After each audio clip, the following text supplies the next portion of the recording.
Um bom dia a todos. Essa apresentação me fez sentir um popstar. Olha, antes de mais nada, eu queria dizer que eu fiquei muito contente de saber que o Baccelli é palmeirense, que eu também sou. E quero dizer que o Palmeiras é o time mais espírita do Brasil. Primeiro porque a gente está na segunda divisão para exercitar a humildade. As cores são o verde da esperança e o branco da luz. E nós contratamos Allan Kardec agora para o nosso ataque. Vamos direto para o céu, né? Muito bem. O tema é um tema que parece bem simples, mas na verdade ele traz muita coisa por trás dele. Vários conceitos, e a gente vai procurar passar por esses conceitos de uma maneira o mais tranquila possível. Nem muito superficialmente, nem também falando demais sobre cada tema para a gente não se perder, né? Então, eu dividi a minha apresentação em duas partes. Na primeira parte, a gente vai falar dos conceitos gerais. Vamos dar uma base inicial para algumas coisas que eu acho que às vezes a gente sabe, mas não sabe, né? A gente sabe, mas acaba que no nosso dia a dia, na hora que a gente está vivendo o nosso cotidiano, a gente acaba não aplicando aquele conceito que a gente sabe que existe e se perde um pouco na coerência, porque aquilo que a gente acredita acaba não sendo aquilo que a gente faz, né? Então, a primeira coisa que eu acho fundamental a gente discutir é o conceito de saúde, né? O que é saúde? Então, se a gente quer saber o que é saúde, a gente vai na Organização Mundial de Saúde e a gente encontra lá no site que saúde não é apenas a ausência de doença, mas o perfeito e completo bem-estar biopsicossocial. Essa definição ela foi feita em 1946 e é ainda a definição que está vigorando para a Organização Mundial de Saúde. Já existem algumas solicitações de alteração, a gente vai discutir elas daqui a pouquinho. Mas eu queria parar um pouquinho nesse assunto, nessa definição, para perguntar para vocês, vocês acham que os nossos sistemas de saúde, eu digo nossos, porque eu falo no mundo inteiro, você acha que algum dos sistemas de saúde que estão vigentes hoje no nosso planeta leva em consideração essas três porções do ser humano? Não leva, né? Quando você vai fazer medicina, e você, como médico, primordialmente, a sua função é promover a saúde das pessoas, você vai fazer um curso de 6 anos, não é? Você acaba o curso, você tem que fazer uma residência, as residências não têm menos que 3 anos cada uma, né? São 9 anos, e o governo quer pôr mais 2 aí, 11 anos, né? Quando você se formar, seus netos vão na sua formatura, todo mundo vai participar ativamente, né? Mas, de qualquer maneira, o que é que você aprende nesses 6 anos mais na residência? Do biopsicossocial. Você aprende o bio, né? Então, é assim, quando você recebe um paciente com uma queixa, esse paciente diz para você que ele está sentindo uma dor ou algum desconforto. Você faz as suas hipóteses diagnósticas, examina o paciente, não acha nada, vai pedir um exame complementar. Você pede lá uma endoscopia, uma tomografia, um ultrassom. Aí o paciente faz, você dá um remédio para melhorar os sintomas, ele volta na sua consulta e é aquele paciente que a gente não quer, né? Você fala assim, e aí, melhorou? Ele fala assim, nada, doutor.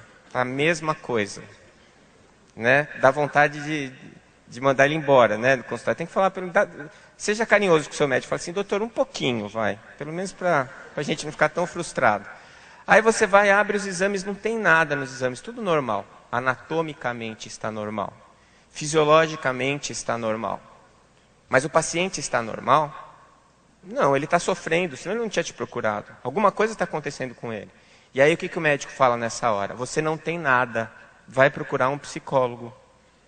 Se ele não tem nada, não precisa de psicólogo. Não é? Então, para você ver como a formação da gente ela é tão exclusivamente biológica que a gente negligencia a questão psicológica, que dirá a social. Não tem como alguém ser ajustado, estar feliz e ter saúde se ele morar num ambiente insalubre, se ele não tiver um apoio social razoável, se ele não tiver uma condição mínima de alimentação, né, de condições de saneamento básico. Então, tudo isso faz parte do conceito de saúde. A gente tem noção disso, mas não é assim que a medicina tem lidado com os seus pacientes. Nós fazemos só o bio, né, nessa definição aqui. Pois bem, se a gente voltar às nossas origens, a origem da medicina ocidental é a escola de Cos, na Grécia, onde ensinava Hipócrates. O grande diferencial da escola de Cos e de Hipócrates, das várias escolas de medicina que existiam na época, é que Hipócrates era amigo de Sócrates, e ambos discutiam. Então Sócrates colocava um pouco das ideias de Hipócrates nos seus pensamentos e vice-versa. O avanço do pensamento hipocrático era tão grande que quando ele desencarnou, não tinha ninguém para continuar o seu pensamento. Tanto que a medicina hipocrática, ela entrou num abismo, né, a medicina científica, que só foi renascer muito mais tarde, com uma série de outros médicos, como Paracelso, por exemplo. Então, o que Hipócrates, que é o pai da medicina, o que ele ensinava para a gente? O que ele dizia que era saúde? Qual era o conceito dele? Ele dizia que a saúde era uma combinação dos influxos ambientais, e aí ele está falando da questão ecológica. Eu acho que ninguém vai discutir isso, né? Se você trabalha num ambiente insalubre, que ele vai te provocar algumas doenças. Se você está num lugar que tem alguns poluentes cancerígenos, a chance de você ter um câncer é maior, e assim por diante. Então, a questão ecológica é fundamental para a saúde. O modo de vida, e aí está ligado à questão social, isso também é bem marcado na medicina, a gente sabe bastante disso. Dependendo dos hábitos alimentares, dos hábitos culturais de determinados povos, eles são ligados a uma maior incidência de alguns tipos de doenças, né? Então, a maneira como a pessoa vive socialmente tem um impacto importante na sua saúde. Depois ele fala dos componentes da natureza humana, e aí ele divide em humores. E aí não é o humor, bom humor ou mau humor, é o humor de substância química, são os hormônios, e aí ele está se referindo à questão biológica, e as paixões. E aí Hipócrates está falando da questão espiritual, da relação mente-corpo. Então vejam vocês que Hipócrates tinha uma visão do homem como um ser integral. Ele olhava para o seu paciente e ele não via apenas um amontoado de células com mecanismos fisiológicos, biológicos bem ajustados. Ele sabia que aquela manifestação que ele podia ver, tocar, ela era uma pequena parte do que aquele indivíduo representava. Aquele indivíduo representava muito mais, além do que simplesmente o seu corpo biológico. Ele tinha as paixões, ele tinha as questões espirituais, as suas crenças, ele tinha o seu ambiente social e o ambiente ecológico onde ele estava vivendo. Bom, nós precisamos dar uma grande volta para voltarmos a esse conceito de saúde integral, né?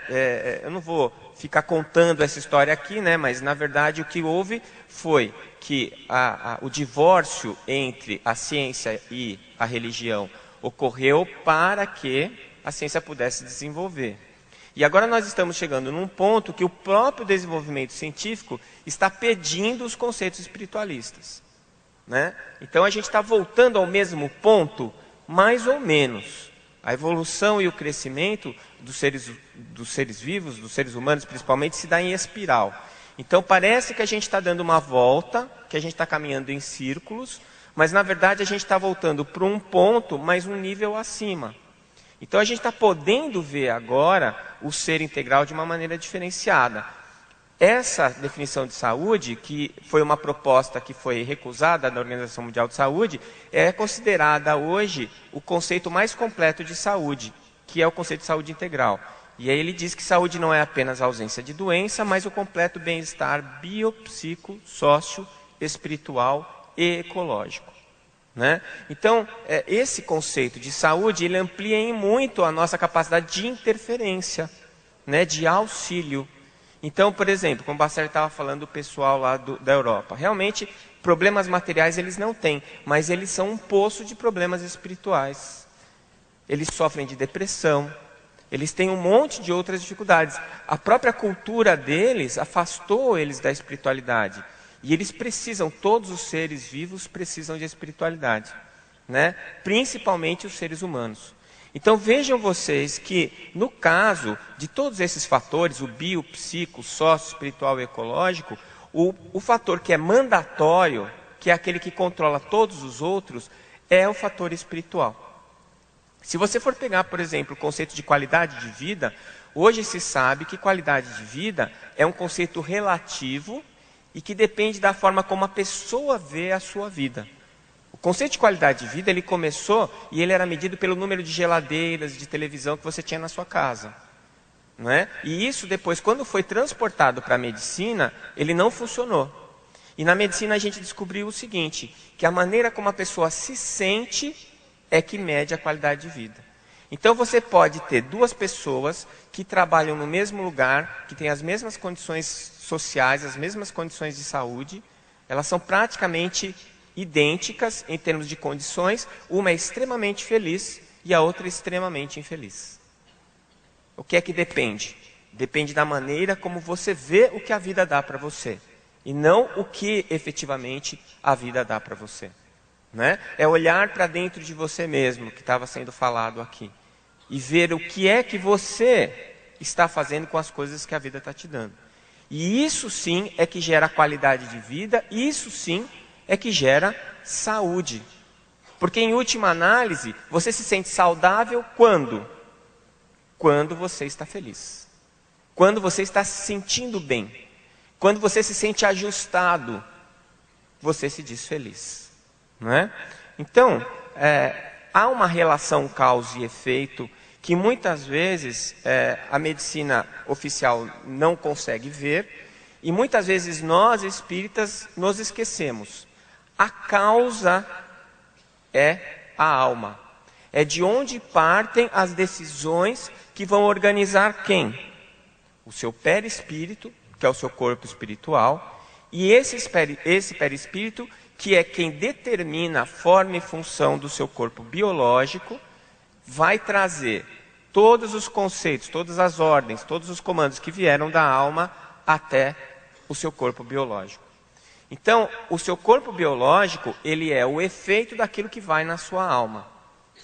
E o seu corpo biológico é determinado pelo seu corpo espiritual, pelo seu perispírito. A diferença que existe é a seguinte, é como se você tivesse, você é a alma, e se olhando no espelho, e a imagem do espelho é o seu perispírito. E tivesse um segundo espelho, esse segundo espelho mostra a imagem do seu corpo biológico. Se eu, que sou a alma, levanto o meu braço direito, a imagem do espelho, que é o perispírito, levanta o braço imediatamente. Já a imagem do espelho, que é lá no segundo espelho, que é o seu corpo biológico, vai demorar um tempo para levantar a mão. Mais ou menos assim, vocês olhem para mim, eu vou levantar minha mão, certo? Agora olhem para o telão, mostra eu lá no telão. Eu vou levantar minha mão, o que vai acontecer? Minha mão vai levantar imediatamente? Olha lá, vamos fazer o teste. Quem está levantando a mão primeiro, eu ou a imagem do telão? Eu. Então vocês imaginem o seguinte, que a quantidade de energia que forma a matéria do meu perispírito é muito grande, é uma matéria fluídica. Então, no momento em que a alma se transforma, ela transforma o perispírito imediatamente. Mas, a matéria que forma o meu corpo biológico, que seria a imagem do telão, esta imagem, ela é formada de matéria de pouca energia, é luz coagulada. Então, ela demora muito para reagir. Então, o que se modificou na alma e se modifica no perispírito quase que imediatamente, demora um certo tempo para acontecer no corpo biológico. Certo? Então, se eu produzo alguma energia desarmoniosa, essa energia desarmoniosa desarmoniza o meu perispírito imediatamente. Só que o efeito disso no meu corpo biológico demora um certo tempo para acontecer. O mesmo vale quando eu reverto um processo patológico. Quando eu tinha um problema, eu aprendo eu me recupero, eu retifico aquele problema. Imediatamente o meu perispírito se retifica. Mas, para que isso repercuta no meu corpo biológico, demora um tempo que muitas vezes não é suficiente para o tempo de vida que eu tenho. Então é por isso que às vezes as pessoas falam assim, foi no centro espírita, fez uma cirurgia espiritual, não adiantou nada porque morreu. Né? Bom, nós já vamos chegar lá, mas você foi no centro espírita para não morrer? É por isso que você foi lá? Assim, você acredita em milagre? Você está indo atrás de milagres? Não é? O que é que tem na doutrina espírita que te interessa? Né? São as curas? Curas milagrosas? Bom, vamos pensando nesse assunto. Então, a etiopatogenia, que é uma palavra que significa etio é causa, patos, doença, gênesis, formação. Então, o que é que provocou a doença? É a etiopatogenia. Toda etiopatogenia vai ter como origem a alma. Por quê? Porque a alma é causa. Mas e se eu entrar em contato com um vírus? O vírus é um gatilho, é um fator desencadeante. Para eu ter a doença, eu preciso entrar em contato com o vírus ou com a bactéria e eu ter a predisposição imunológica para desenvolver aquela doença. Então eu preciso do fator predisponente e do fator desencadeante. Se a minha alma estiver em harmonia, eu nunca vou ter o fator predisponente. Mesmo que seja um fator genético, por exemplo. Porque hoje a epigenética já ensina para a gente que eu controlo a manifestação dos meus genes. Eu posso ter um gene que é um gene formador de um câncer, e isso é um fator predisponente, mas nunca desenvolveu o câncer. Por quê? Porque eu não desenvolvi nenhum fator desencadeante. Né? O fator desencadeante, às vezes, é o que eu penso. Né? Às vezes é o contrário. O fator predisponente vem de fora para dentro e o desencadeante é a maneira como eu lido com isso. Então, se a minha alma está com comandos harmônicos, se eu estou sintonizado com a lei do amor, então isso gera ordem e sincronia e eu vou ter saúde. Em biologia, saúde é quase um sinônimo da palavra homeostase. Homeostase significa o equilíbrio. Não é? Esse equilíbrio é fundamentalmente descrito para o corpo biológico, mas ele pode ser descrito também para as questões psicológicas, sociais, espirituais. Se eu estiver em homeostase com o meio onde eu vivo, eu vou estar em harmonia com este meio, vou estar vivendo de uma maneira adequada, vou estar feliz. Agora, se eu determino comandos desarmônicos, e o que são comandos desarmônicos? São aqueles comandos que me desviam da força universal organizativa que a gente convencionou chamar de amor. Então, para mim, Deus, causa primária e origem de todas as coisas, criou tudo o que existe a partir de uma força motora e criativa chamada amor.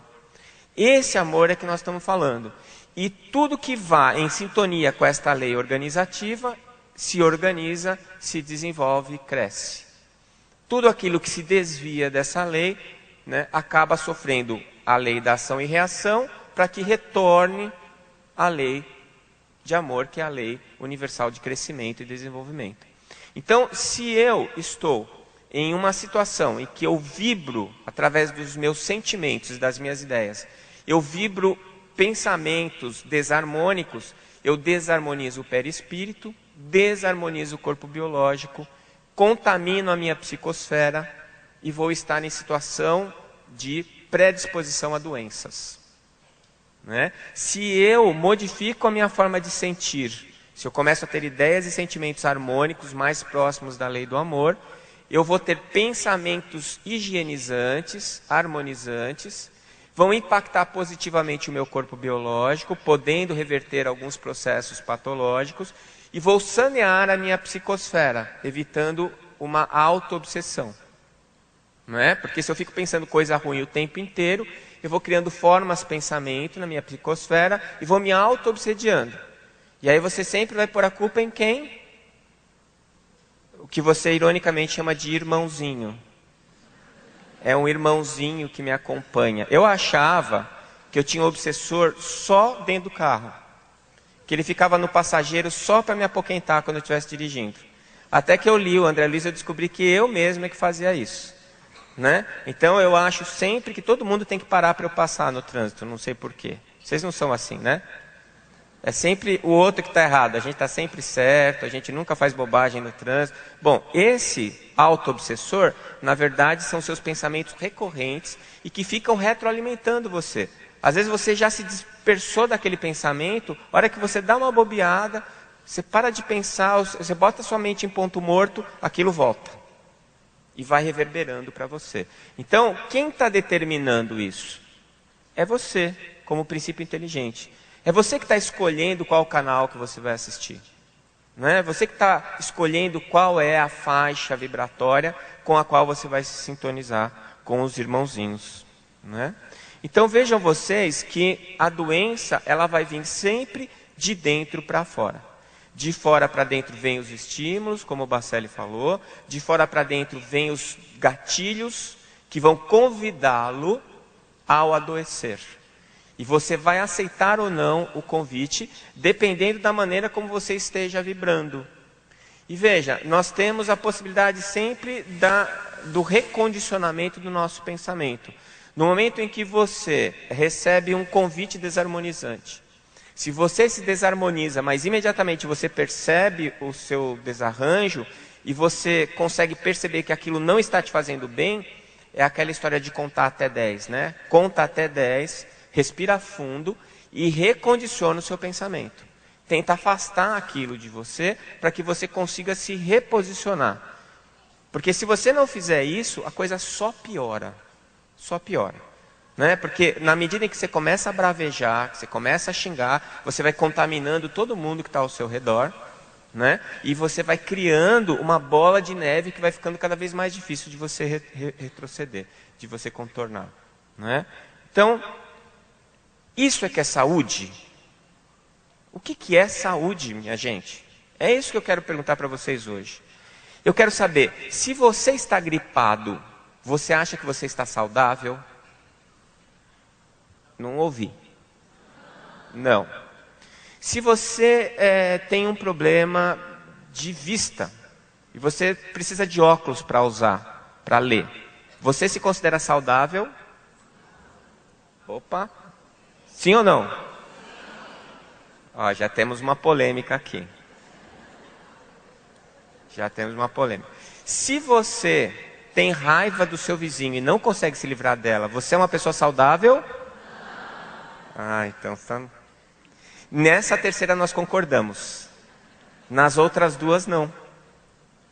Vejam vocês que nós, espíritas, consideramos um leve distúrbio ou desarranjo biológico como ausência de saúde. Por isso, num dos semestres que eu participei aqui, perguntaram assim, porque eu tinha falado dessa questão da saúde, perguntaram assim, mas e o Chico? Como pode um espírito tão avançado ser tão doente?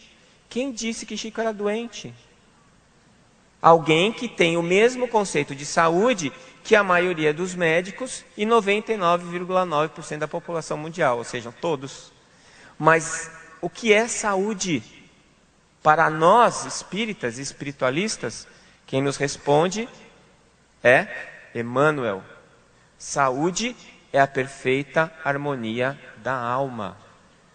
Então eu posso muito bem ter uma gripe e continuar saudável. Eu posso estar com câncer e ser saudável. Aliás, o meu câncer pode muito bem ser a cura da minha alma.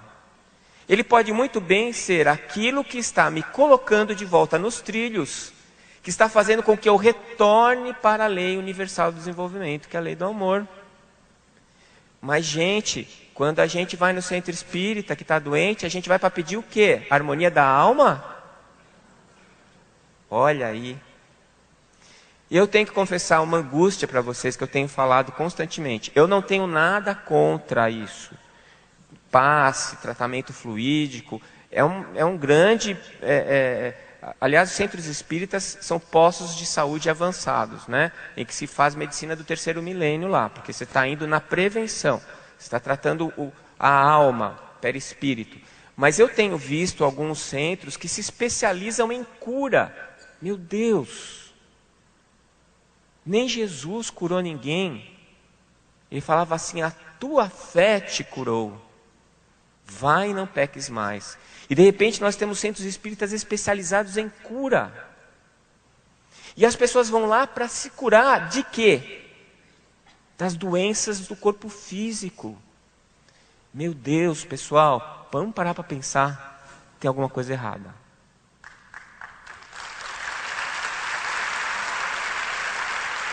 O que é que eu tenho que buscar no centro espírita? É a cura da alma. E onde é que eu consigo isso? Na reflexão da palestra, na oração, na caridade, no trabalho meritório. Não é em cirurgia espiritual. Isso tudo adianta? Ajuda, adianta. Mas não é o fundamental. Para você se curar do corpo biológico, vai no médico do físico. Ele estudou aí um monte de tempo para fazer isso para você. Tem todo um arsenal médico, farmacológico, cirúrgico para te ajudar nessa parte. Mas lá no consultório do médico, você não vai achar a parte mais importante do tratamento que você vai achar no centro espírita. E não é o passe, nem a água, nem a cirurgia espiritual. É a palavra de Jesus. Então, apesar de espíritas que somos, temos um conceito equivocado do que é saúde. Porque apesar de nós acreditarmos na reencarnação, nós vivemos a nossa vida como se fosse tudo acabar no desencarne. Vocês percebem como a gente não põe em prática o que a gente sabe? Eu não sei se vocês estão concordando comigo, mas eu falo isso porque o ouvido mais perto da minha boca é o meu. E quem sabe eu ouço também. Não é? Porque eu ajo da mesma maneira como médico e como espírita. Mas está errado. Está errado. O que é cura, afinal de contas? A cura, então, seria o restabelecimento do equilíbrio da alma. E não do corpo biológico. Porque o corpo biológico, ele termina. Ele não é eterno. A alma é. Então, a alma, o princípio inteligente, é que precisam de cuidados. É que precisam se desenvolver para serem saudáveis. E não o meu corpo biológico. Claro, o corpo biológico precisa. Ele é um empréstimo divino para que nós possamos evoluir. Nós temos que nos cuidar. Claro que sim. Mas o nosso foco principal deve ser a alma. Dizem que Chico disse certa vez que era para cuidar da alma como se fosse terminar amanhã. E do corpo como se fosse eterno. Então é exatamente isso que nós temos que fazer. E nós fazemos ao contrário. A gente deixa as coisas da alma para depois. E a gente trata sempre das questões materiais hoje e agora. É só você ver. Analisa a sua semana. Vê quanto tempo você gastou de energia cuidando das coisas da matéria. E quanto tempo e energia você gastou para cuidar das coisas do espírito. Faz a conta em porcentagem. E você vê como é que você está levando sua vida. Não é? Nós somos focados na matéria, trabalhamos pela matéria, queremos a matéria e achamos que a nossa felicidade está lá, mas ela não está. Nós, principalmente, que somos espíritas, precisamos levantar os nossos olhos além do horizonte estreito dessa única encarnação, para perceber que a doença física pode ser o caminho da cura. Eu, como médico, cansei de ver gente morrer curada. Morre curada. Resolve um monte de questões que às vezes está trazendo a várias encarnações com aquela doença bendita. E é por isso que a espiritualidade não deixa ele se curar biologicamente. Porque se curar o corpo prejudica o que realmente importa, que é a alma. Então quando você vai buscar a saúde, você tem que buscar a saúde na palavra. Porque é a palavra que atinge a fonte dos seus desencantos, dos seus distúrbios, que é a sua alma. As energias que você recebe num centro espírita com passe, com a água fluídica, ela se desfaz e se dissipa facilmente. É só você pisar numa poça de água quando sair do centro e falar um palavrão. Acabou. Toda aquela energia que você recebeu, você já dissipou. Agora, se aquele momento da prece, se o momento da palestra, se o momento do passe e da água, se aquilo te trouxe algum chamamento interno, se aquilo te acordou para alguma coisa que você realmente está precisando mexer na sua vida, esta transformação não se dissipa com um palavrão. essa transformação não se dissipa com as discórdias e as dificuldades do cotidiano. Ela é conquistada por você. E aqueles poucos milímetros de evolução que você conseguiu alcançar naquele instante são seus. Eles não se perdem mais. E é neles que nós temos que nos concentrar. É a partir destes pequenos avanços que nós vamos nos tornar pessoas melhores. E, consequentemente, pessoas mais saudáveis. Então, adoecer é uma punição? É um castigo? Não é. Aí pode falar assim, puxa, mas isso é uma bobagem que você está falando, porque quem é que quer adoecer? Ninguém. Mas se eu falar para você que você vai tomar um remédio amargo para se curar, você toma, não toma? Qual é a diferença? A doença é o remédio amargo que vai fazer você curar a sua alma. E você só precisa do remédio amargo porque você se levou à situação em que você está hoje. Não foi Deus que te colocou lá.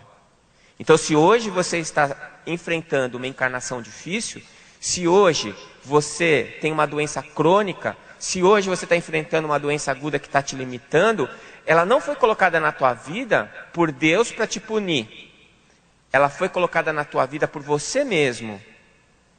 E ela serve pela lei divina da ação e reação para que você se cure. Então ela não é uma punição, ela é uma bênção. Você lutar contra ela vai te tornar mais forte. Desde que você não faça isso achando que aquilo é uma questão de punição de um Deus que, na minha opinião, não existe. O Deus que pune, o Deus que castiga, não existe. É um Deus que só existe na tua cabeça. Porque o Deus infinitamente bom e justo não criou o mal, não gera o mal, não promove o mal. Ele está dentro de todas as condições criadas, que são leis perfeitas e, portanto, infinitas, eternas. Estas leis te conduzem à felicidade. E a doença é um dos caminhos. Portanto, se você se sente punido por Deus, está faltando fé. Está faltando que você reflita sobre o que aquilo significa na sua vida. Porque o tempo e a energia que você gasta se revoltando com a doença atrapalha a sua recuperação e faz com que você não consiga enxergar o que realmente ela está querendo te dizer. Um exercício que eu sempre faço, quando estou diante de uma situação difícil, mesmo que não seja doença, eu paro e penso, qual é a mensagem? Que eu ouça o mais rápido possível. Porque uma vez que eu ouvir a mensagem, eu vou tentar aprender e colocar ela em prática o mais rápido possível para me livrar disso. Agora, se eu finjo que não estou ouvindo, se eu ignoro, se eu me revolto, como disse o Bacelli aqui, eu vou repetir de ano. Vou ter que passar por aquilo de novo. Uma vez está bom, não é? Então, adoecer não é punição. E quem é capaz de curar? Quem disse isso? Toda medicina honesta é serviço de amor, atividade de socorro justo, mas o trabalho de cura é peculiar a cada espírito. Está lá no nosso lar, psicografado pelo Chico. Quer dizer, mesmo quando Jesus falou, a tua fé te curou, o que ele está dizendo? Que eu fui como terapeuta, o promotor da tua cura, mas quem opera a cura é você. O médico, o psicólogo, o fisioterapeuta, todos os profissionais da área da saúde, eles são agentes promotores de saúde. Eles não são curadores. Porque o único que pode te curar é você mesmo. Porque é você que gerou o transtorno. Então, quando você busca uma terapia, você está buscando informação, orientação, para que você consiga se reposicionar de uma maneira adequada. Na medida em que você se reposiciona, você vai transformando aqueles distúrbios da sua alma, isso corrige imediatamente o seu perispírito, e se der tempo, ele vai sanear o seu corpo biológico. Quanto mais velho nós vamos ficando, menos vitalidade tem o nosso corpo biológico, mais lentamente ele responde. Quanto mais novos, mais vitalidade, o turnover de matéria é mais rápido, maior, mais rápido nós respondemos. né? Isso também traz uma lógica divina de justiça, né? Quando eu sou mais novo, estou mais cedo nessa encarnação, eu ainda estou trilhando alguns aprendizados desta vida, dessa encarnação, o meu mérito é maior quando eu consigo perceber e reverter essas alterações do espírito. Quando eu já tenho mais tempo de vivência aqui no planeta, e eu já estou com mais tempo, estou mais acostumado, né, o meu mérito é menor. De qualquer maneira, o que vai acontecer? Se eu conseguir perceber a maneira como eu gerei aquela doença, e eu conseguir reverter aquele processo, eu estou curado. Pouco importa se o meu corpo biológico vai ou não reverter o processo patológico, né? Eu já estou curado. Então o atributo da cura é sempre do enfermo. E isso ocorre porque existe a lei do livre-arbítrio. Você tem livre-arbítrio sobre você mesmo. É uma lei divina. Nem mesmo Jesus interferiu no seu livre-arbítrio. Nós podemos influenciar o outro. Nós podemos influenciar escolhas. É para isso que estão os terapeutas lá. Mas quem toma a decisão é o paciente. Se ele quer ou não se curar. Não é? Então, nós lá como terapeutas estamos lá para auxiliar. Isso dá para fazer sempre. Se a gente olha o paciente como um ser transdimensional, nós vamos ver várias frentes de trabalho para atuar nesse paciente. A gente vai ver um monte de coisa que a gente pode fazer para poder colaborar com aquele paciente, para ele diminuir a carga que ele está carregando e encontrar um caminho para se recuperar daquela doença, né? Muitas vezes, eu sempre falo isso, a consulta é terapêutica. Aquela consulta que o paciente senta com aquela cara de angustiado. Você faz a história dele, examina. Está terminando a consulta, ele não falou nada ainda. Dá uma cutucada. E aí ele começa a chorar. Pronto. Drenamos o abscesso. Ele já vai sair melhor da consulta do que entrou. E aí que a coisa vem. Aí que a história vem, aí que a doença vem. É o que eu chamo de consulta terapêutica. Então, às vezes, o que mais o paciente está precisando? Alguém para ouvi-lo. Você não precisa nem dar opinião. Às vezes ele nem quer saber a sua opinião. Ele só quer um ouvido para ouvir o que ele tem para colocar. E pronto. Ele sai curado. Foi você que curou ele? Não. Você oportunizou a cura. E vendo ele como um ser transdimensional. E aí, se eu puder, eu posso conduzi-lo à cura física. Isso eu vou fazer com medicação, eu vou fazer com cirurgia, né? Eu faço os exames complementares. Eu vejo, identifico qual é a doença dele, tem um monte de recursos que eu posso usar para tentar reverter isso. Mas a cura física, ela não significa a cura do paciente. Porque também a gente vê muito isso em medicina. Você reverte um processo patológico, ele gera outro. É como se você estivesse tampando um buraco que está vazando água, mas não conserta o cano. Você tampa um buraco, abre outro. Porque a origem do problema não foi tratada. Então, você, gerando a cura física, você muitas vezes, patrocinando essa cura física, você está abrindo uma janela para esse paciente conseguir se recuperar. Você está abrindo uma janela para ele perceber por que aquilo está acontecendo. Para ele valorizar a saúde dele, para ele valorizar alguns hábitos, para ele valorizar algumas pessoas que vão socorrê-lo no momento da dor. Sempre é pedagógico a doença, sempre tem um efeito pedagógico. Agora, até onde vai depender de cada um. Agora, muito cuidado. Nós temos uma tendência a fazer uma dicotomização de tudo que existe, né? Então, por exemplo, qual é o contrário do bem? Vocês falaram até baixinho, você já sabe o que eu vou falar que não é, né? Qual é o contrário de alegre? Triste. Qual é o contrário de feliz?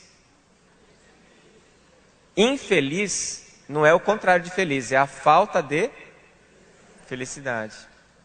O que é o contrário da luz? Escuridão é o contrário da luz? É a ausência. O mal é a ausência do bem. Então Deus não criou o mal. Não criou. O mal é a ignorância. E é gerada pelo nosso livre-arbítrio. É por isso que precisamos evoluir. É por isso que evoluímos por tentativa e erro. Então, não existe dualidade bem e mal, não existe o bem contra o mal, como não existe a escuridão combatendo a luz. Porque se estiver tudo muito escuro e eu acender um fósforo, a escuridão desaparece, eu vou conseguir enxergar. Não precisa ser uma lâmpada enorme, um fósforo. Não é? Então, isso é importante, é fundamental. Porque nós vamos começar a ver da seguinte maneira: se eu estou com problemas, se eu estou me sentindo mal, se eu estou sentindo sensações ou sentimentos desarmônicos, eu estou precisando, não é combater o mal, é promover o bem. Dentro de mim mesmo, fazendo essa reflexão. Então a escuridão é a ausência da luz, como o mal é a ausência do bem. Né? Deus não criaria... Aliás, isso foi um grande alívio para mim, porque era um problema. Eu, na minha origem católica, eu ficava pensando, como é que Deus, um cara infinitamente bom e justo, foi criar o mal? Né? Na verdade, ele não criou. Aliás, ele nem um cara é, né? Qual é a saúde que nós buscamos? Nós estamos buscando a saúde da matéria. Como nós procuramos a felicidade na matéria. Só que a matéria é efeito e tem resultados rápidos, efêmeros. Como os resultados são rápidos, geram frustração. E aí o que acontece com a frustração? Tristeza, raiva, ódio. Então é por isso que o corrupto nunca para de roubar depois dos 10 bilhões de dólares. Porque ele ganha os 10 bilhões, ele fica feliz alguns segundos. Quanto mais ele ganha, menos tempo ele fica feliz. Na verdade, ele não fica feliz, ele fica alegre. Que é o contrário da tristeza. A alegria é sempre muito rápida. Agora, a felicidade é aquilo que você constrói dentro de você. E para isso, você não precisa de bens materiais, você precisa de bens espirituais. Esta felicidade é que faz com que nós possamos crescer e nos sentirmos bem, nos sentirmos saudáveis. Só que nós buscamos as nossas felicidades, a nossa felicidade em alegrias materiais e buscamos a nossa saúde na saúde material. É por isso que a gente não consegue se acertar. Porque a causa é a alma e é lá que eu vou conseguir os resultados permanentes. A perfeita harmonia da alma, a construção da felicidade, que é o que vai me fazer realmente uma pessoa melhor. A saúde real, então, é aquela que espelha a alma feliz e não o corpo são. Muitas vezes um corpo são está são porque a alma está tão doente que não conseguiria suportar nenhum tipo de distúrbio biológico. E muitas vezes nós vemos alguns espíritos com um corpo biológico tão maltratado, tão sofrido, e na verdade, quando você olha para ele, para a alma dele, você percebe que é uma pessoa, um espírito que já está tão avançado, que tem a possibilidade de carregar aquele corpo doente, possibilidade que você se reconhece não ter. Né? Eu já aprendi isso algumas vezes. Pacientes em situações gravíssimas, sofrendo muito e sorrindo. E as pessoas falam assim, nossa, esse deve ter aprontado na outra encarnação, né? Deve mesmo, mas e você, não? Só que tem uma diferença entre você e ele já aguenta se recuperar. Você ainda nem chegou lá. Então, antes da gente começar a falar que os doentes são os que estão pagando a dívida, para pensar que você também é devedor. Um dia vai chegar a sua vez. Não é praga isso, viu? Então, a doença do corpo trabalha para a cura da alma. Muito bem. E a fé faz bem à saúde? Aí, diante desses conceitos, eu vou trazer uma segunda parte que fala mais da parte científica. Por quê? Porque existem estudos sobre esse assunto? Existem. E esses estudos dizem o quê? Acreditar em Deus faz bem para a saúde? A resposta é sim. Por quê? Porque dá sentido às dores e significado ao sofrimento. Eu, como médico, tenho essa certeza. A coisa mais difícil de você conduzir um paciente que está com uma doença terminal, ele não é terminal, a doença é que vai terminar com o corpo biológico dele. Então, a doença é terminal, não o paciente. E quando ele não acredita em nada, não acredita em vida após a morte, não acredita em nenhuma religião, como sofre? Como é difícil. O paciente que tem uma crença em Deus, a capacidade dele enfrentar aquela doença é diretamente proporcional à quantidade de fé que ele tem, a convicção que ele tem na existência de Deus. Porque aquilo dá um sentido para a dor dele. Ele já sabe por que ele está sofrendo. Não é uma coisa inútil. Porque você começa a pensar, puxa, eu nasci, cresci, me relacionei com um monte de gente, amei, odiei, e agora eu vou morrer, e tudo isso não serviu para nada. Isso vai virar nada. Eu vou para o nada, vou deixar de existir. Qual é o sentido que isso tem? A nossa própria intimidade, a nossa alma nega isso. Nega isso. Né? Então, tem que ter muita fé para não acreditar em Deus. Né? Porque se racionalmente você parar para pensar, ele é uma obrigação teórica. Causa primária, origem de todas as coisas, é necessário para que toda a ciência se construa em cima disso. Precisa ter uma causa. A gente não consegue imaginar algo que não existe. Causa, a não ser Deus, que a gente não imagina. Né? Porque Deus é eterno, Ele sempre existiu. Cabe isso na sua cabeça? Se couber, depois você me explica onde você pôs, porque na minha até hoje não encaixou. Né? Então, quem acredita em Deus tem esse significado do sofrimento. Traz esperança e recuperação na doença. Não é? Você tem aquela crença que talvez você melhore, você acredita nisso, você tem mais esperança. Tem uma expectativa de que você vai continuar vivo depois de morrer. E que não vai ser ruim. Aí é um dos pontos que entra a sua crença. Não é? Porque eu já cuidei, por exemplo, de um padre católico, que foi uma pessoa muito boa durante a vida dele. Ele estava morrendo de um câncer de estômago, e no finalzinho ele ficou extremamente angustiado. Estava muito mal. E eu conversando com ele, ele se abriu comigo e falou, olha meu filho, eu procurei fazer o melhor que eu pude na minha vida, mas eu bem sei que pequei muito. E agora eu não sei se vou para o céu ou para o inferno. E você imaginar que ou você vai para o céu ou para o inferno pela eternidade, realmente isso gera angústia. Porque na hora do vamos ver você vai pensar, puxa, mas e aquele dia que eu fiz aquela coisa? E aquele dia que eu falei mal do outro? E aquela fofoca que eu fiz ali, né? Isso para ser bonzinho.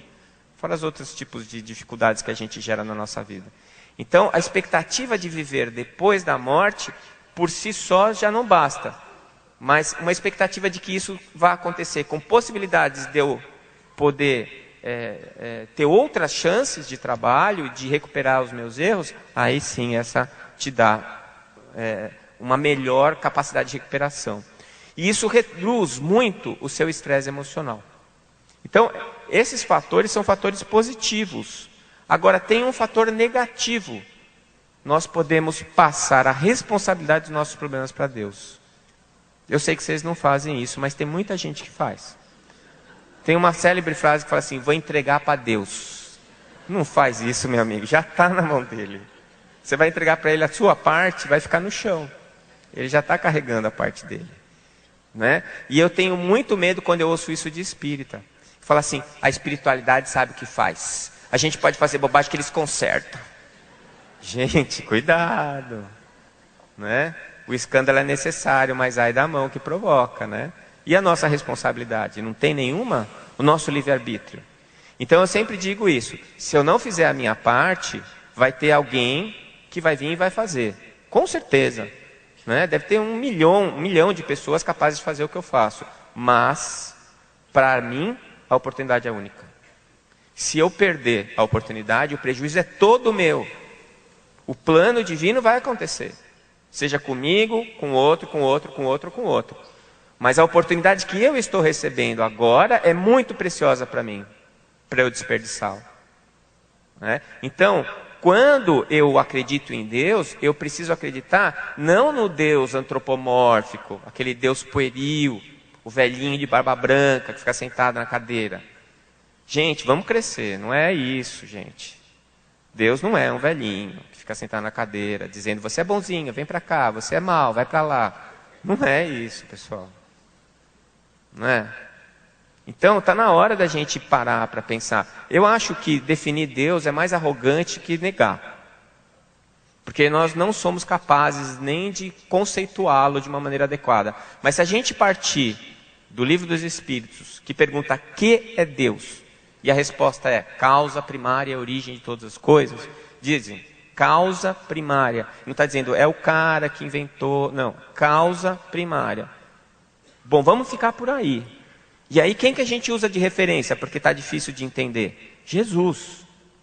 Por quê? Porque do que nós temos notícias, é o Espírito que está mais perto dele. Então está lá, é o nosso objetivo. Vamos lá. O caminho está trilhado, está sinalizado. Então vamos nessa direção.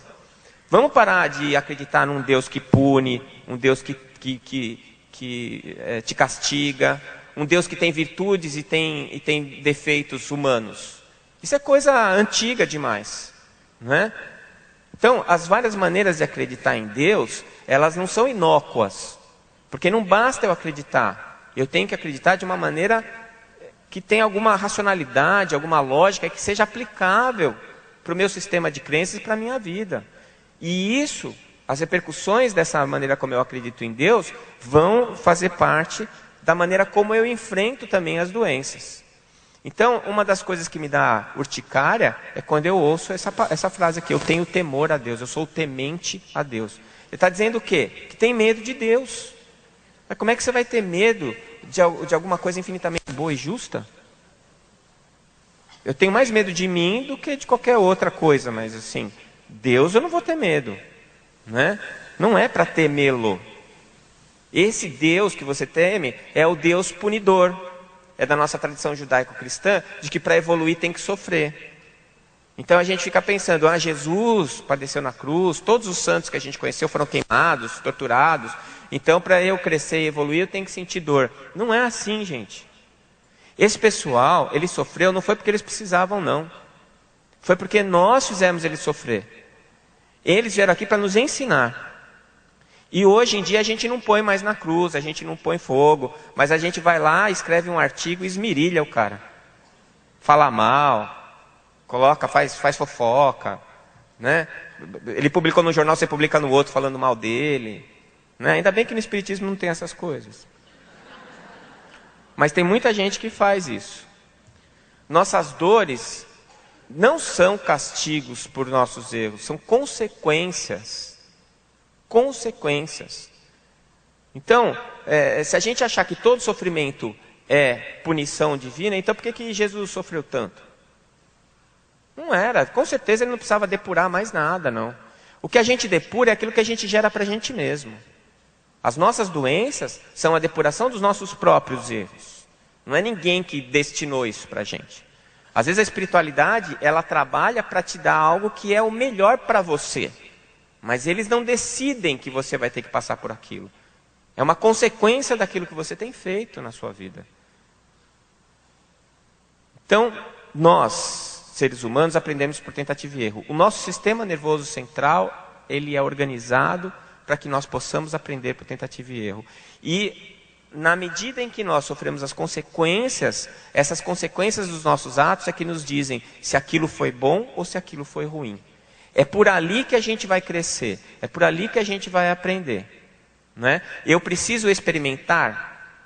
Preciso. Não pessoalmente, às vezes eu vendo alguém passando por uma coisa, eu vejo a decisão que ela tomou, eu vejo as consequências do que ela passou por causa daquela decisão, a experiência que eu tive é de vê-la, aquilo me impressiona, eu não vou fazer a mesma coisa que ela fez, né? Porque eu percebo que aquele caminho é errado, já é suficiente para eu aprender. Então não é o único caminho, não é a dor. A dor para nós ainda é um caminho necessário por causa do nosso da nossa baixa evolução ainda. Nós ainda estamos nos primórdios da consciência. Então nesses primórdios a gente ainda passa por essas dificuldades e essas dificuldades nos servem de aprendizado. Mas nós podemos evoluir também pela instrução, pelo amor. Então, a lei divina que nos faz adoecer é a lei da ação e reação. Somos responsáveis, mas não somos culpados. A responsabilidade são as consequências de tudo que eu faço. Mesmo que eu faça sem saber que está errado, as consequências daquele meu ato são de minha responsabilidade. Mas a culpa, ela só existe quando eu, sabendo que está errado, eu faço.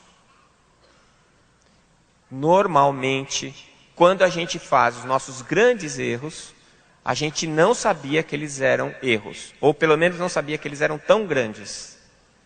A gente se assusta com as consequências. Então, o que eu tenho que fazer? Sentar, chorar, pedir desculpa para Deus? Tá, pode fazer isso. No primeiro dia. No segundo dia, levanta, arregaça a manga e vai trabalhar. Conserta a burrada. Porque se você ficar sentado chorando, você não vai fazer nada, você não vai evoluir, não vai resolver o problema que você criou, você não vai ressarcir ninguém que se prejudicou pela sua atitude, e você vai ficar estagnado, sem crescer, sem evoluir. Então, se o teu filho está trazendo um copo de água, tropeça, derruba a água no tapete, ele é responsável pela água no tapete, mas não é culpado. Mas culpado é quem deu o copo de água na mão dele.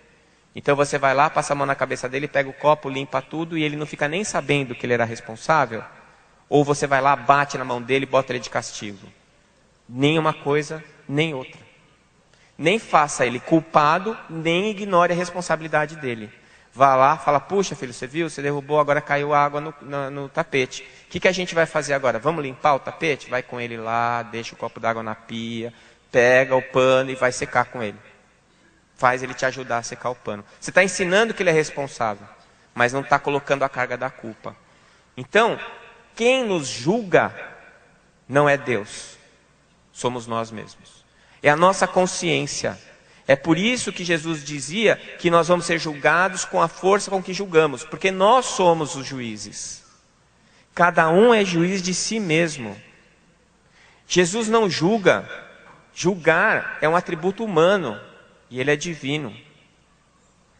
Então, quando eu imaginava que eu fosse chegar no céu e que São Pedro ia estar lá com um livro, com o meu nome, para ver se eu ia para o céu ou para o inferno, eu imaginava um livro de capa de couro, marrom, com meu nome escrito em dourado. E aí São Pedro ia abrir e ia falar, Décio, né? Aí ele ia começar a ler primeira página, segunda página. No final ia fazer uma conta matemática para saber se eu ia para o purgatório, o céu ou o inferno. Hoje eu já sei que a coisa é diferente. Eu vou chegar lá, vai ter uma biometria perispirítica, vai aparecer um telão enorme na minha frente e vai começar a passar a minha vida. E eu é que vou ser o juiz. Eu que vou falar assim, puxa, não devia ter feito isso. Nossa, que bobagem que eu fiz aqui. Ó, não, aqui foi bom, aqui legal.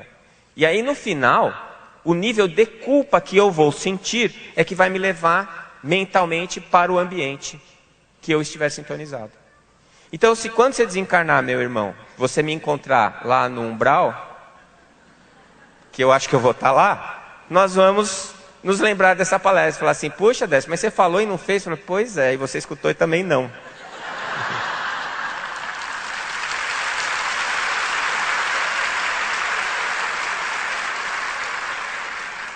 Então, minha gente, Deus não castiga, Deus oportuniza. Não devemos temê-lo, nós precisamos entendê-lo, amá-lo, assim como exemplificou Jesus. Religião e saúde. No século XX, mais de 1.200 artigos científicos foram publicados sobre esse assunto.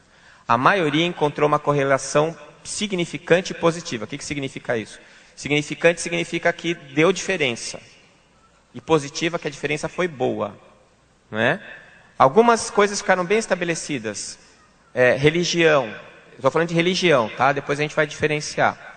Religião diminui a incidência e o tempo de recuperação dos pacientes com depressão, diminui suicídio e abuso de drogas e diminui a incidência de derrame, hipertensão arterial e infarto agudo do miocárdio.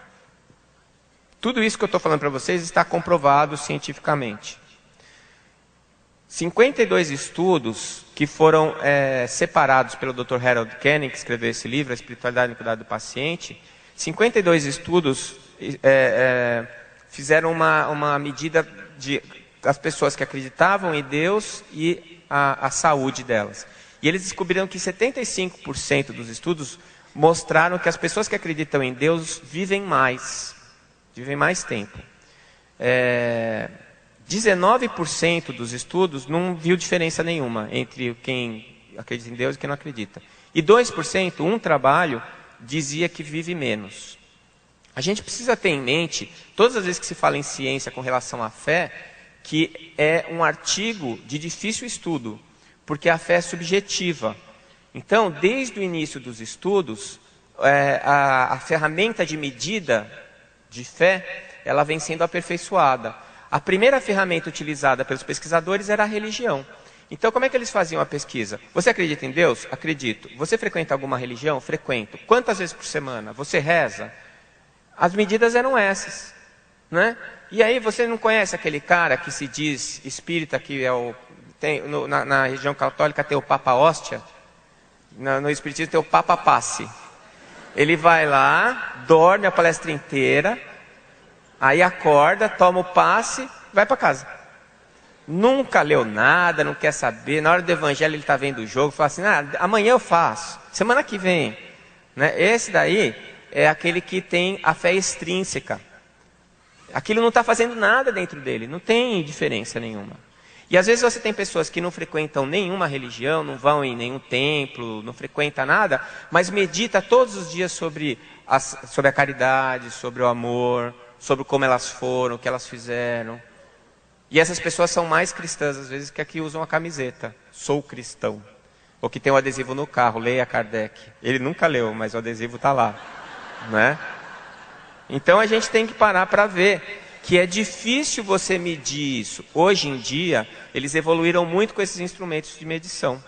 Então, a religiosidade intrínseca e extrínseca, ela já pode ser medida através de alguns questionários. As características da sua religião. O que a tua religião prega? Em que você acredita? Por exemplo, aquele padre, né? Eu nem contei o final da história. Ele me contou todo angustiado aquilo. Eu falei assim, mas padre, o senhor é que tem que me dizer quem é Deus. E ele falou assim, Deus é o Criador de tudo que existe, infinitamente bom e justo. Eu falei, padre, eu que não sou Deus, eu nunca mandaria o senhor para o inferno, o senhor acha que Deus vai mandar? Aí ele parou, olhou para minha cara e deu um sorriso, né? E eu acho que eu ajudei ele naquele momento, a papel terapêutico, olhando o ser transdimensional, né? Quer dizer, ele estava com medo de um Deus que na verdade nem ele acreditava. Mas aquele medo estava trazendo angústia, porque na hora que você está na beira para pular, você para pensar, né? Você fala assim, será que eu vou pular? Imagina, no momento que você vai desencarnar, que você está vendo que você vai desencarnar, deve dar um friozinho na barriga, fala assim, espero que Kardec esteja certo, né? Acho que é a última coisa que a gente pensa antes de desencarnar, né? Que o André Luiz esteja lá para me receber, pelo amor de Deus, né? É assim. Então, esses são dois fatores importantes. E uma coisa que tem decididamente um fator muito positivo na saúde é que os grupos religiosos eles geram um apoio social.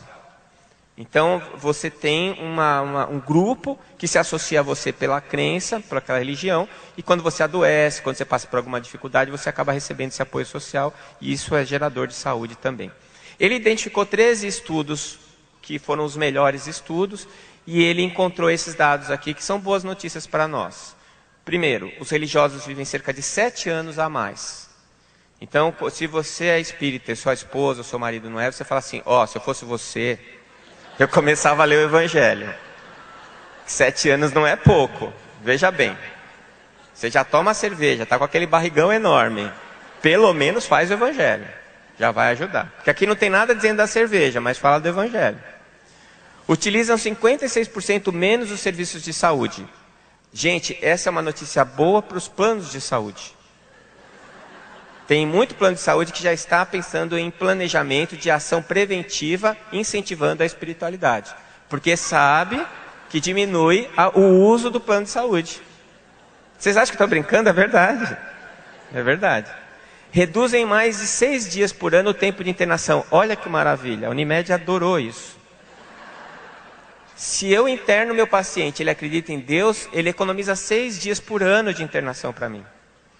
Vamos fazer ele rezar. Vamos distribuir o Evangelho Unimed. Aliás, é uma boa notícia, a gente pode conseguir patrocínio para os congressos espíritas, dos planos de saúde. É só mostrar essa estatística aí. Porque as pessoas religiosas vivem mais tempo e têm mais saúde do que as que não acreditam em nada, né? Por quê? Aí é que a porca torce o rabo, né? Quais são os mecanismos que fazem com que as pessoas que acreditam em Deus, adoeçam menos. Aí, para a gente explicar isso, a gente precisa entender esses mecanismos fisiológicos transdimensionais. A relação entre o corpo biológico e o duplo etérico, a relação entre o duplo etérico e o perispírito, a relação entre o perispírito e a alma. Como é que a alma impacta no corpo físico? Como é que a experiência do corpo físico impacta na alma? Tudo isso são coisas que o Espiritismo já nos traz muita informação, mas que a medicina está engatinhando ainda. Então tem uma nova disciplina chamada psiconeuroimunologia, que já está pensando nisso. Eles estão falando isso, quer dizer, se a pessoa tem um estado psicológico de saúde, ela acaba gerando imunidade melhor, acaba tendo mais saúde. A física quântica e a biologia, a última vez que eu estive aqui falei sobre física quântica, desceram o sarrafo em mim, escreveram um artigo lá que acabaram comigo e eu fiquei todo feliz, né? Porque alguém ouviu o que eu falei, se incomodou em escrever um artigo, já está bom para mim, né? Porque eu não venho trazer a opinião do Espiritismo, eu venho trazer a minha contribuição, que é bem pequena e com certeza incorreta, mas que se servir de reflexão já está valendo, né? Já está bom. Mas quanto mais eu leio, menos eu concordo com o meu crítico. Por quê? Porque eu li o que ele escreveu, apesar de ele não ter visto a minha palestra. Ele falou que alguém contou para ele que eu falei. Mas o que eu acho é que quanto mais eu leio sobre quântica, mais eu percebo que a saúde, os mecanismos de estudo da doença e da geração de saúde, eles não podem mais prescindir dos conceitos de física quântica. Porque hoje em dia é um novo paradigma para a ciência. Aliás, a física sempre fez isso. Está trazendo novas consequências que estão fazendo a gente entender uma série de coisas que antes a gente não compreendia. E já tem gente fazendo, estudando citologia à base de física quântica. Já estourei meu tempo, né? Estou terminando. É que diz que a palavra alimento da alma, né? Então vocês não precisam almoçar, a gente já está falando. Apesar que a minha palavra é diet. Não engorda. E a interface físico-etérica, que é aquilo que eu falei para vocês, tá? Muito bem. Quando não funciona a religião, quando ela leva ao ódio, preconceito, né? Quando você acha que todo mundo tem que acreditar no que você acredita, quem não acredita você fica com raiva. Porque ela pode encorajar pensamentos mágicos, e aí isso eu já vi acontecer no centro espírita. O espírito diz que eu não preciso mais fazer o tratamento porque eu estou curado. Está curado da alma, meu amigo, não esquece, né? O seu corpo físico não. Quem acredita que doença é castigo de Deus, olha, quem disse isso não fui eu, foram os artigos científicos. Quem acredita que a doença é castigo de Deus, isso baixa a autoestima, ele se sente punido e ele vai morrer porque Deus quis assim, né? Dogmas que impedem as ações de saúde, não tomar vacina, tem um grupo lá nos Estados Unidos que fala que tomar vacina é pecado. Não receber transfusão de sangue, que é o grande problema dos nossos irmãos testemunhas de Jeová. Não fazer pré-natal. Assembleia de Fé Indiana nos Estados Unidos, o maior índice de mortalidade materna infantil do planeta, porque eles não fazem pré-natal. E as causas são sempre oriundas da religião e não da espiritualidade. Não sei se vocês perceberam a diferença. O que prejudica é a religião, não a espiritualidade. E qual é a diferença? Agora eu vou terminar. A diferença entre religião, fé e espiritualidade. Bom, o que é religião, para começar? No dicionário está escrito: qualquer filiação a um sistema específico de pensamento ou crença, que envolve uma posição filosófica, ética, metafísica, etc. Percebam a palavra filiação? Ou seja, a religião é um conglomerado social, pessoas que se associam, tá? Então, o que traz de bom a religião? Apoio social, condicionamento de hábitos benéficos, introduz a crença em Deus, potencializa a fé, nós já vamos ver o que é fé, e solicita a espiritualização, nós já vamos ver o que é espiritualização. Quais são os malefícios? Os rótulos, aí vira briga de time de futebol. Os preconceitos, né, que são gerados aos rodos. Os dogmas, que são aqueles conceitos que não podem ser discutidos.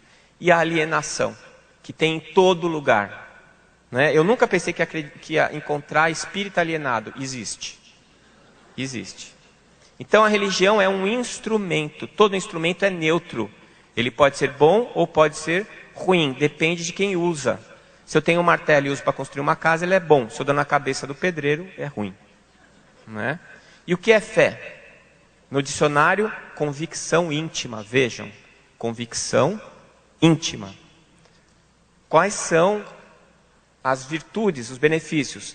As certezas íntimas da fé possibilitam a transcendência, a experiência individual e intransferível.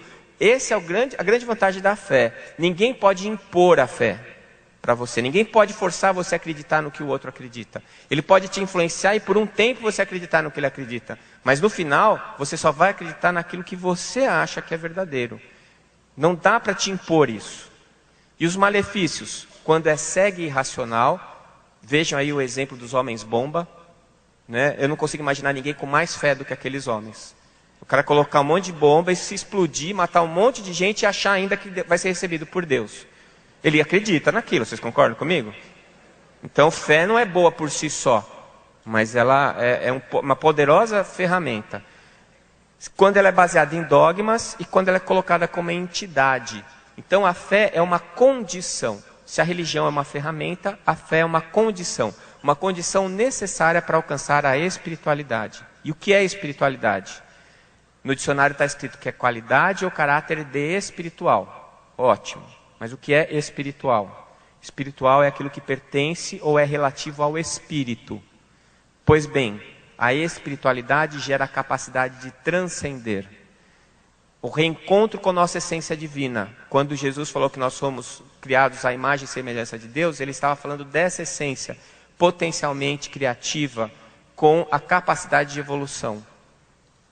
Transforma o ser, porque modifica a alma. A espiritualidade transcende, faz com que você se volte para dentro de você mesmo e passe a ver o mundo de uma outra maneira. Dá significância à vida e ao sofrimento. Gera o coping. Coping é um termo que foi criado pela medicina que significa a capacidade de enfrentamento da doença ou da dor. E é intrínseca ao ser humano. Afinal de contas, todos nós somos seres humanos. O ser humano é um espírito. Portanto, somos dotados de espiritualidade. Não é? Então, a espiritualidade é uma necessidade. A religião, ferramenta, a fé, condição e a espiritualidade, uma necessidade. No final das contas, a conclusão que eu tiro é essa.